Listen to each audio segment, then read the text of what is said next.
আচ্ছা হাবিব, আল্লাহর পক্ষ থেকে কারা হিদায়েতের পথে রয়েছে, কারা সফল হয়েছে, একটু বলো তো ইনশাআল্লাহ। জায়েদ, হিদায়াতের মালিক হচ্ছে আল্লাহ পাক। কোনো মানুষ অন্য মানুষকে হিদায়ত করতে পারে না। তবে হিদায়ত কোথায় গেলে পাবে, কি করলে পাবে, এই দিক নির্দেশনাগুলো একটু দেখিয়ে দিতে পারে।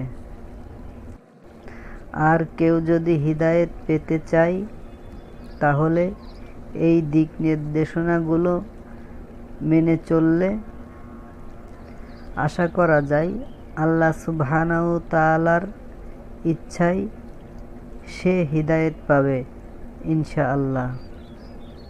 এখন আমি আসি তোমার কথায় যে কারা হিদায়ত পেয়েছে। যেমন সূরা বাকারা আয়াত নাম্বার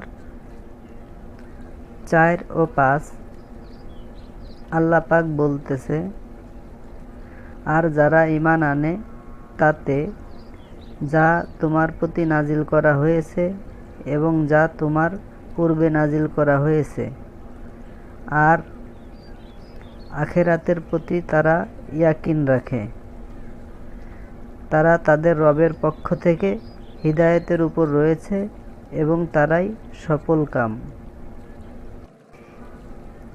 একটা জিনিস তোমাকে আমি বলে রাখি, সেটা হচ্ছে কোরআনের প্রত্যেকটা আয়াতের সাথে প্রত্যেকটা আয়াতের সামঞ্জস্য রয়েছে। যেমন হিদায়াত পাইতে গেলে কি কি করতে হবে, এই সূরা বাকারার শুরু থেকে আল্লাহ পাক অনেক কিছু বলে দিয়েছে। যাই হোক, এখন আমরা আসি 4 ও 5 এই দুই আয়াত মিলিয়ে কিছু ব্যাখ্যা বিশ্লেষণ করে দেখি সংক্ষিপ্ত আকারে। এই দুই আয়াতের সাধারণত 7টা ভাগ করা আছে। প্রথম অংশে বলতেছে, আর যারা ঈমান আনে তাতে। এখানে ঈমান আনতে বলতেছে ওই কিতাবগুলোর প্রতি।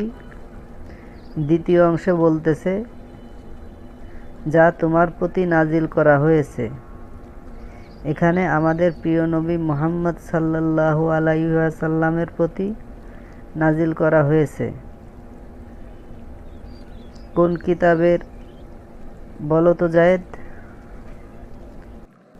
নিঃসন্দেহে সেই কিতাব হচ্ছে পবিত্র আল কুরআন, আমাদের নবীর প্রতি নাজিল করা হয়েছে। জাযাকাল্লাহ খায়ের। তাহলে আমাদেরকে আল্লাহর পবিত্র কোরআনের দিকে আসতে হবে হিদায়াত পেতে হলে, ঠিক আছে? এখানে তৃতীয় অংশে বলতেছে, এবং যা তোমার পূর্বে নাজিল করা হয়েছে।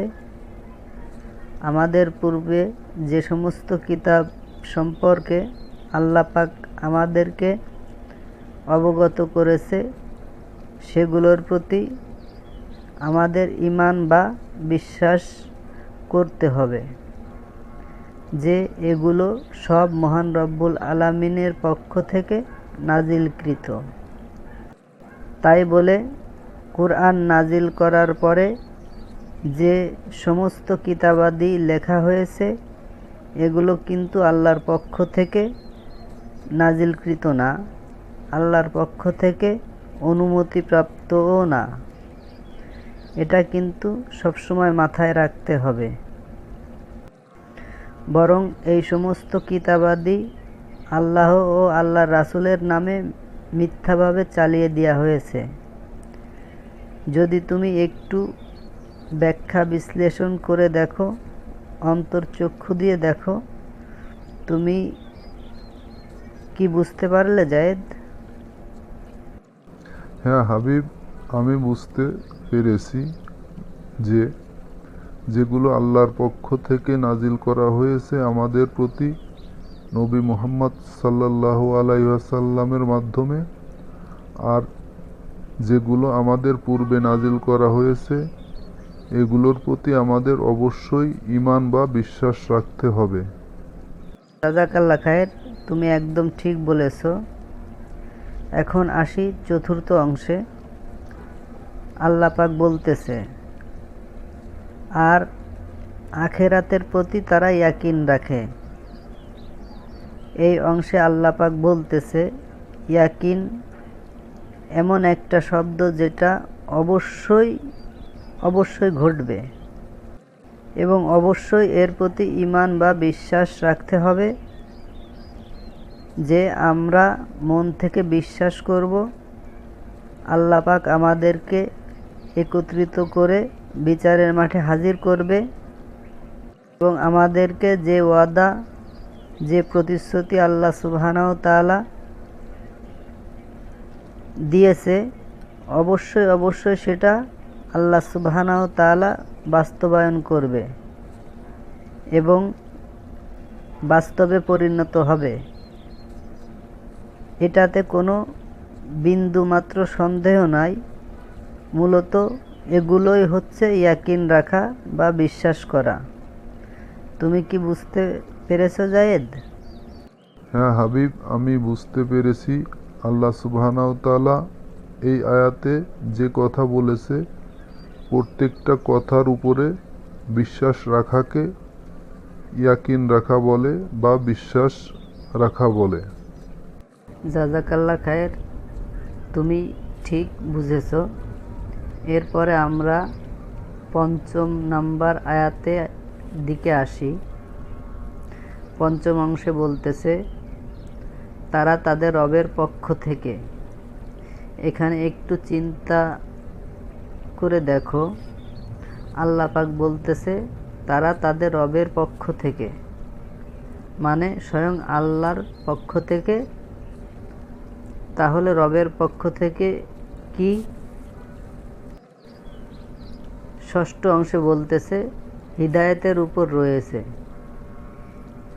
এই অংশটাই আল্লাহ পাক আমাদেরকে বলতেছে যে নিম্ন কথাবার্তাগুলোর ভিতরে যা যা আদেশ করা হয়েছে, এই আদেশগুলো মেনে নিলে তারাই হিদায়াতের পথে থাকবে বা তাদেরকে আল্লাহ পাক হিদায়াত করবেন। তুমি কি বুঝতে পারলে জায়েদ যে আল্লাহ পাক কাদেরকে হিদায়াতের পথে রেখেছে? আমি বুঝতে পেরেছি। ৫ নম্বর আয়াতের দাবি অনুযায়ী বা সূরা বাকারার শুরু থেকে ৫ নম্বর আয়াত পর্যন্ত আল্লাহ সুবহানাহু তাআলা বলে দিয়েছে, এই অনুযায়ী যারা চলবে, এই কথাগুলো যারা মানবে, তারাই মূলত হিদায়াতের পথে আছে। জাযাকাল্লাহ খায়ের, বুঝতে পারার জন্য অসংখ্য ধন্যবাদ। এখানে আমরা যদি বলি নানান দলের বিভক্ত হয়ে যে আমরা হিদায়াতের পথে আছি, আমরা সঠিক পথে আছি, এটা কখনোই বিশ্বাসযোগ্য নয়। হিদায়াতের পথে তারাই আছে যারা এই আয়াতগুলোর দাবি অনুযায়ী চলে বা এই আয়াতগুলোর দাবি অনুযায়ী নিজের মনে বিশ্বাস স্থাপন করে, সেই সাথে আল্লাহর অন্যান্য আদেশ নিষেধগুলোকে দৃঢ়ভাবে পালন করে। এরাই মূলত হিদায়াতের পথে রয়েছে। এরপরে ৭ম অংশে আল্লাহ পাক বলতেছে, এবং তারাই সফল কাম। এখানে তুমি যদি একটু খেয়াল করো, আল্লাহ পাক স্বয়ং নিজেই বলতেছে তারাই সফল কাম বা তারাই সফল। আর যখন আমরা এই কোরআনের অনুযায়ী জীবনযাপন করব, তখনই আমরা হয়ে যাব সফল।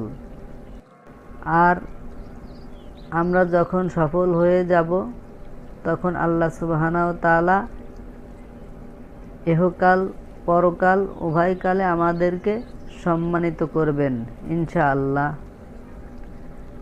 আর আমরা সফল হলে অবশ্যই চিরস্থায়ী একটা জান্নাতের সুব্যবস্থা করে দেবে আল্লাহ সুবহানাহু তাআলা।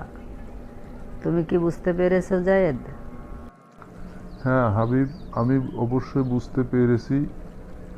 আমাদের একমাত্র কোরআনের কাছে এসে কোরআন অনুযায়ী জীবনযাপন করলে তাহলে আমরা হিদায়েত পাব এবং সফলতা অর্জন করতে পারবো ইনশাআল্লাহ। জাযাকাল্লাহ খায়ের।